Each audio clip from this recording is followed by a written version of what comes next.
যখন আমরা কোনো গাছ তৈরি করার পরে বুঝতে পারি যে গাছটা সত্যি সত্যি সহজ, সবার বাড়িতে করা যাবে, যে কোনো মাটিতে হবে, তবেই কিন্তু প্রকাশ করি।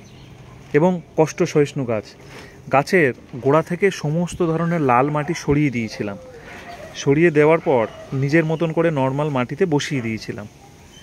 দীর্ঘদিন গাছটা স্তব্ধ হয়ে যাওয়ার পর তার সিজন সময় অনুযায়ী গাছটা আবার বেড়ে উঠেছে এবং রীতিমতন এই টেকোমাতে আমার ফুল দিয়েছে। টেকোমাটা দামি টেকোমা ছিল, এখন টেকোমার দাম অনেকটাই কম এই গাছটা, কিন্তু ভীষণ ভালো একটা গাছ, সহজ গাছ, প্রচুর ফুল ফোটা একটা গাছ। তো আপন করতেই পারেন আপনার বাগানে। তো যত্ন যদি বলি, জিরো মেনটেনেন্স, জিরো যত্ন। জাস্ট আনবেন, বসাবেন, মাঝে মধ্যে কীটনাশক দেবেন। বাগানে সহ্য হয়ে গেলে কীটনাশক দিতে হবে না, ফাঙ্গিসাইড দিতে হবে না, ভিটামিন দিতে হবে না, ও ফুল দেবে। এই হচ্ছে গাছটার মেন ভূমিকা, এই ভূমিকায় পালন করে, সেরকম কিছু নয়।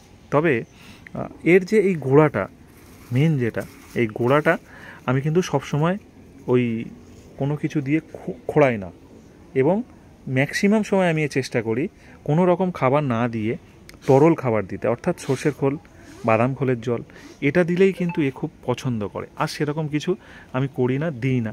বাট আমি দিই না বলে আপনারা দেবেন না তা নয়, যেটা যে গাছ যেরকম যত্ন করলে হয় আর কি, সেইটুকুই করলে যথেষ্ট। আর সবজি পচা তরল সার দিতে পারেন, পাতা পচা তরল সার দিতে পারেন, এগুলো দিলে নিয়ে নেবে, কারণ সহজ গাছ তো। একটা বাড়িতে রাখুন, কারণ যারা বেশি অন্য নানান ধরনের গাছ করেন তাদের বলবো একটা করে এটা করতে পারেন।